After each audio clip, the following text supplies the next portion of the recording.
അല്ല, ഓർഡിനറി ബസ്സിലാണല്ലോ ഇപ്പോൾ സൗകര്യം കൊടുത്തിരിക്കുന്നത്. ഓർഡിനറി ബസ്സിൽ സൗജന്യം ഉണ്ടാവും.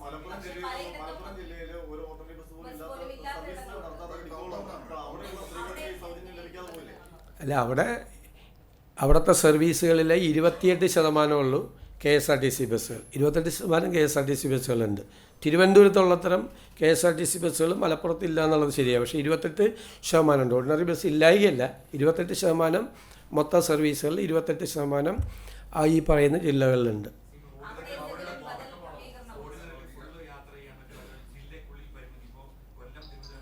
അല്ല, ഓർഡിനറി ബസ്സുകളിലേക്കാണ് കണ്ടീഷൻ ഇല്ലാതെ ഇപ്പോൾ അനുമതി കൊടുത്തിരിക്കുന്നത്. അല്ല, അതല്ല, അത് നമ്മൾ പഠിക്കണമല്ലോ. ഒരു പുതിയ സംവിധാനം ഏർപ്പെടുത്തുമ്പോൾ നമ്മൾ പഠിക്കും. അതിന് പരിമിതികളൊന്നുമല്ല. നമ്മളത് സ്റ്റഡി ചെയ്യും. എല്ലാ മാസവും നമ്മളത് റിവ്യൂ ചെയ്യും, എല്ലാ മാസവും. കാരണം ഒരു പുതിയ കേരളത്തിൽ ആദ്യമായി നടപ്പിലാക്കുന്ന ഒരു സ്കീമാണ്. അപ്പോൾ അതിൻ്റെ എല്ലാ കാര്യങ്ങളും, ഇപ്പോൾ നിങ്ങൾ ചോദിച്ച മലബാറിലെ കാര്യങ്ങൾ ഉൾപ്പെടെ ആ കൂട്ടത്തിൽ നമ്മൾ സ്റ്റഡി ചെയ്യും. എന്നിട്ട് നമുക്ക് അതിൻ്റെ അകത്ത് എവിടെയാണ് കുറവ്, എന്താണ് കുറവ് എന്ന് മനസ്സിലാക്കി അതുകൂടി പരിഹരിക്കാനുള്ള ശ്രമം ഉണ്ടാവും.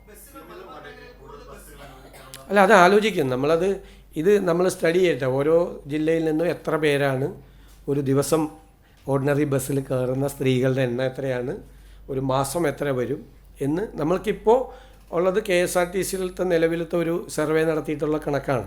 ആ കണക്ക് പ്രകാരമാണ് നമുക്ക് ഇത്രയും 750-800 കോടി രൂപയുടെ ബാധ്യത നമുക്ക് വരുന്നത്. അപ്പോൾ അത് നമ്മൾ സ്റ്റഡി ചെയ്യുമ്പോൾ എവിടെയാണത് കുറവ്, എവിടെയാണ് ഒരു സ്ത്രീകൾക്ക് വേണ്ടി നമ്മൾ കൊടുക്കുന്ന ഒരു സ്കീമാണ്. അത് നമ്മൾ ആഗ്രഹിച്ചതുപോലെ തന്നെ